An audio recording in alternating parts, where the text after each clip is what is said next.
Komisi Independen Pemilihan Aceh membatalkan 3 calon legislatif dari daftar calon tetap pemilu 2024. Dua diantaranya merupakan calon anggota DPR Aceh dari Partai Keadilan Sejahtera dan satu lainnya merupakan calon anggota DPD RI nomor urut 30 atas nama Zulfikar. Kedua calon anggota DPRA yang dibatalkan yaitu Anggarda Paramita dari Dapil Aceh 8 dan Samsul Bahri dari Dapil Aceh 6 Aceh Timur. Keduanya sudah tidak memenuhi syarat lagi sebagai calon legislatif karena telah diberhentikan sebagai anggota partai peserta pemilu yang mengusulkan. Ketentuan tersebut diatur pada pasal 87 ayat 4 PKPU nomor 10 tahun 2023 tentang pencalonan anggota DPR, DPD, DPRD, Provinsi, dan DPRD Kabupaten Kota. Meskipun telah dibatalkan dalam DCT, namun nama kedua caleg tersebut tetap masih ada dalam surat suara.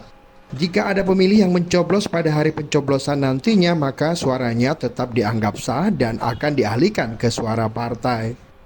Sedangkan Zulfikar namanya dibatalkan dari peserta pemilu 2024 karena tidak melaporkan laporan awal dana kampanye atau LADK hingga batas waktu yang telah ditentukan. Dengan pembatalan itu, Zulfikar tidak diikutsertakan dalam perhitungan perolehan kursi di daerah pemilihan di wilayah Provinsi Aceh. Ketentuan ini diatur dalam pasal 118 ayat 2 PKPU nomor 18 tahun 2023 tentang dana kampanye pemilu. Jadi ada dua calon anggota DPR yang sudah kita batalkan berdasarkan surat dari partai politik yang bersangkutan. Oke, dengan dari DPD ya? Menyangkut dengan DPD,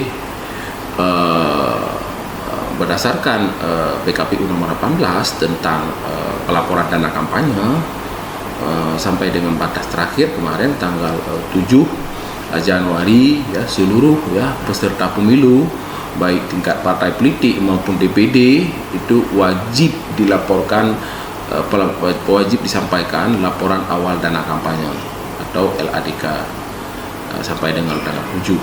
Sampai dengan tanggal 7 pukul 23.59 ada salah satu calon anggota DPD tidak menyampaikan laporan awal dana kampanye. Dan sesuai dengan PKPU nomor 18 pasal 118, apabila ada